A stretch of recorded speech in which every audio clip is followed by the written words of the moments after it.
পিকে tutorial হাবের আজকের আরেকটি নতুন ভিডিওয় তোমাদের সকলকে স্বাগত জানাই।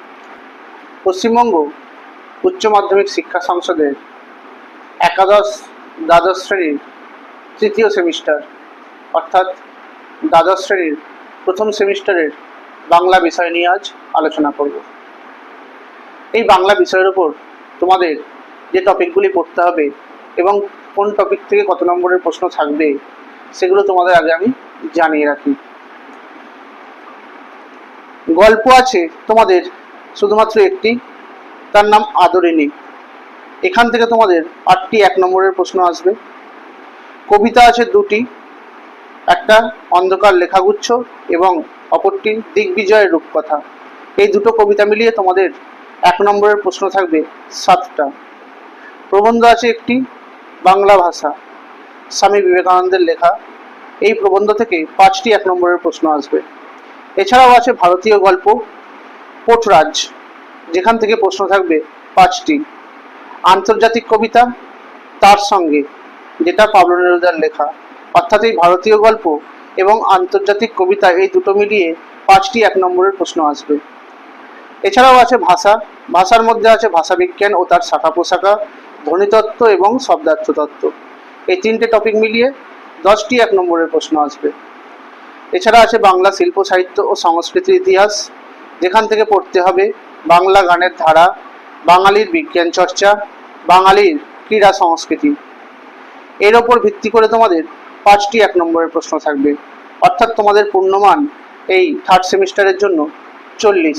এই 40 নম্বরের এমসিকিউ ভিত্তিক পরীক্ষা তোমাদের হবে। আজকে আমি তোমাদের সামনে প্রথম যে গল্পটা আছে আদরিণী, সেটি সম্পর্কে আলোচনা করব। এই আদরিণী গল্পটি রচনা করেছেন প্রভাত কুমার মুখোপাধ্যায়।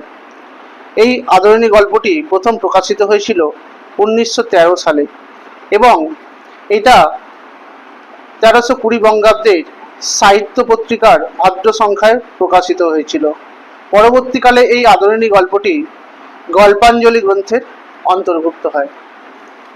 এই গল্পে যেটা লেখক তুলে ধরতে চেয়েছেন, মানুষ ও মনুষ্যতর প্রাণীর মধ্যে যে সমন্বয় সাধক রূপে নিজেকে প্রতিষ্ঠা করা যেতে পারে, সেটাই এই গল্পের মূল বৈশিষ্ট্য। এই গল্পে মোট চরিত্র আছে 5টি। জয়রাম মুখুজ্জে, যিনি একজন খ্যাতনামা মুক্তার, ইনি হলেন এই গল্পের প্রধান চরিত্র। তিনি ছিলেন একাধারে মানবী এবং প্রাণী দরদী। এরপরে আছে আদরিণী। গল্পের কেন্দ্রবিন্দু একটি হস্তিনী, অর্থাৎ এই হস্তিনীকে ঘিরেই সমস্ত ঘটনা গল্পের আবর্তিত হয়েছে। এছাড়া আছে নগেনবাবু বা নগেন্দ্রবাবু, যিনি পেশায় ছিলেন একজন ডাক্তার। এনার উপস্থিতিতেই গল্পে পরোক্ষভাবে এই হাতির প্রসঙ্গ এসেছিল। এছাড়াও আছে পেশায় উকিল কুঞ্জ বিহারী বাবু। এই কুঞ্জ বিহারী নাতনি। এই গল্পের লেখক যেটা বলতে চাইছেন, পশুর সঙ্গে মানুষের যে একটা হৃদয়ঙ্গম ভালোবাসা থাকে, সেটা কিন্তু ভারতীয় সংস্কৃতির এক অমূল্য সম্পদ। আমরা প্রাচীনকাল থেকে দেখে আসছি, সেই মহেঞ্জোদারো, হরপ্পা সভ্যতার ইতিহাস, শাস্ত্র পুরাণ, সর্বত্রই কিন্তু কখনো বা পশুপতি শিবের বর্ণনা পাই, আবার কখনো বা ভারতীয় দেবদেবীর বাহন রূপে মানবতার প্রসঙ্গ কিন্তু বারবার উঠে এসেছে। আসলে এসবের অর্থই হলো পশু এবং মানব সম্পর্কের মধ্যে সুসংহত সামঞ্জস্য বিধান এবং তা জীব ও জগতের সাম্যের রক্ষার জন্যই করা হয়ে থাকে। সকলেই যে পশুপ্রেমী হয়, আবার সকলেই যে প্রাণীদেরকে পছন্দ করে না, তা কিন্তু নয়। অর্থাৎ প্রত্যেকটা মানুষের মধ্যে একটা বিশেষ বৈশিষ্ট্য থেকেই যায়। কারোর মধ্যে কমলতার পরিচয় পাওয়া যায়, কারোর মধ্যে আবার জটিলতার পরিচয় পাওয়া যায়। আর সেই ধারাবে ভারতীয় সাহিত্যের আঙিনাতেও কেন্দ্রীয় চরিত্র রূপে চিত্রিত হয়েছে প্রাণপ্রিয় পোষ্যের সঙ্গে মানুষের স্নেহ সম্পর্কের চিত্র। বাংলা সাহিত্যের ধারাতেও কিন্তু অনন্য হয়ে উঠেছে এরকমই অনেক গল্প, যার মধ্যে আমরা বলতে পারি শরৎচন্দ্রের মহেশ গল্প, তারাশঙ্কর বন্দ্যোপাধ্যায়ের কালাপাহাড় কিংবা জলসাঘর গল্পে বর্ণিত ঘোড়া তুফান হয়ে উঠেছে বিশ্বম্ভরের তারুণ্যের প্রতীক।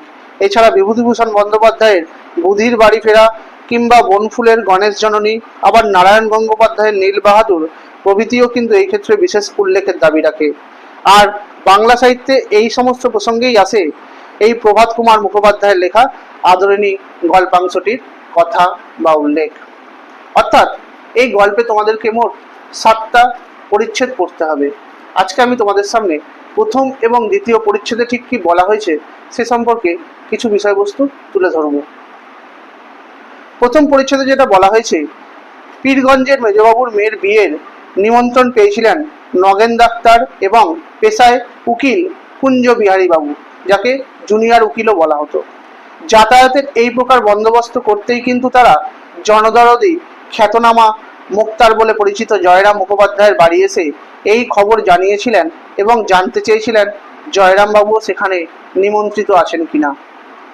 জয়রাম বাবু 20 বছর ধরে পীরগঞ্জের বাবুদের এস্টেটের বাধা মুক্তার, তাই নিমন্ত্রণ তারই সর্বাগ্রে প্রাপ্য।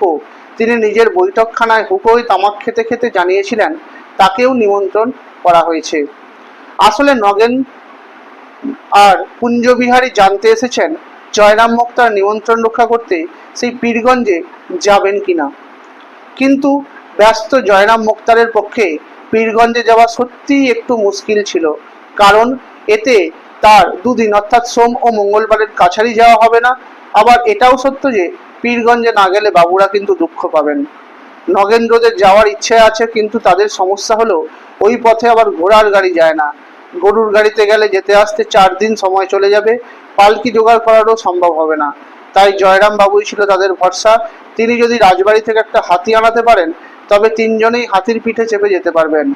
মহারাজ নরেশচন্দ্র জয়রামের অনেক কালের মক্কেল ছিলেন, তাই জয়রাম হাতির বন্দোবস্তের দাবিতে পত্র লিখলে তিনি যে শীঘ্রই তার ব্যবস্থা করবেন এ কথা কিন্তু বলাই যায়। এছাড়াও দ্বিতীয় পরিচ্ছেদে যেটা বলা হয়েছে, পরদিন ছিল রবিবার। জয়রাম মুক্তার রাজা নরেশচন্দ্রকে চিঠি পাঠিয়েছিলেন। তার বয়স এখন 50 পেরিয়ে গেছে। জয়রাম আপাত কঠোর হলেও তার হৃদয়টি ছিল কিন্তু কোমল। কোমল শব্দের অর্থ নরম। জয়রামের আদি নিবাস ছিল যশোর জেলায়। বহুকাল আগে জয়রাম এই গ্রামে মোক্তারি করতে এসেছিলেন। তখন তিনি ভাড়া বাড়িতে থাকতেন। এখন তার পাকা বাড়ি হয়েছে, বাগান হয়েছে, পুকুর হয়েছে, অর্থাৎ এই সমস্ত স্থাবর সম্পত্তিগুলোর মালিক তিনি বর্তমানে হয়েছেন। জয়রাম বরাবরই অত্যন্ত বদরাগী ছিলেন এবং দাম্ভিক প্রকৃতির মানুষ ছিলেন। একবার এজলাসে ডেপুটি বাবুর সঙ্গে ঝামেলায় জড়িয়েও ছিলেন। এমনকি তিনি কিন্তু হাকিমকেও ছাড়েননি। রাগের মাথায় তিনি বলেছিলেন যে হুজুরের আইন জ্ঞান জয়রামের স্ত্রীর চেয়েও কম। আদালত অবমাননার 5 টাকা জরিমানা মকুব করার জন্য 1700 টাকা খরচ করে হাইকোর্ট পর্যন্ত লড়েও কিন্তু জয়রাম জিতেছিলেন। অর্থাৎ কঠিনে কমলে গড়া জয়রাম মুখোপাধ্যায় যেমন প্রচুর উপার্জন করতেন, তেমনি তিনি গরিবদের কিন্তু দান ধ্যানও করে থাকতেন। এমনকি তাদের হয়ে বিনা পয়সায় মামলাও লড়ে দিতেন। কাহিনী আবার ফিরে যায় বর্তমানের মাটিতে। রাজবাড়ি থেকে হাতি আসবে, তাই সেই হাতিকে বাঁধার ও তাকে খাওয়ানোর সমস্ত আয়োজন করে রেখেছিলেন মুখোপাধ্যায় মহাশয়। এখানে মুখোপাধ্যায় মহাশয় বলতে জয়রাম মুক্তারের কথা বলা হচ্ছে। কিন্তু সন্ধ্যার আগে পত্রবাহক এসে জানায় হাতি পাওয়া গেল না। শুধু তাই নয়, মহারাজ বলেছেন বিয়ের নিমন্ত্রণে যেতে হাতি লাগবে কেন, গরুর গাড়িতে যেতে বলো। বৈঠকখানায় উপস্থিত সুধীমণ্ডলীর সামনে তখন জয়রাম বাবু লজ্জায় রাগে উত্তেজিত হয়ে উঠেছিলেন। সবাই তাকে সান্ত্বনা দিয়ে আশ্বস্ত করলেন এবং গরুর গাড়িতে যাওয়ার পরামর্শ দিয়েছিলেন। কিন্তু জেদি এবং বদরাগী জয়রাম যেতে হলে হাতিতেই যাবেন, নইলে তিনি যাবেন না, এ কথা বলে সবার সামনে ঘোষণা করেছিলেন। আজকে আমি তোমাদের সামনে এটুকু অংশ নিয়েই আলোচনা করলাম। এর পরবর্তী অংশ আমি আমার পরের ভিডিও আলোচনা করব। তোমরা আমার ভিডিওটি লাইক করে দেবে, কমেন্ট করবে আর শেয়ার করে দেবে। আমার চ্যানেলটিতে নতুন হয়ে থাকলে চ্যানেলটি সাবস্ক্রাইব করে দেবে আর পাশে থাকা বেল আইকনটি প্রেস করে দেবে, যাতে তোমরা আমার ভিডিওর নোটিফিকেশনগুলো পেতে পারো। তোমরা আমার ফেসবুক পেজে ফলো করে দেবে আর ইনস্টাগ্রামেও ফলো করে দেবে। ধন্যবাদ।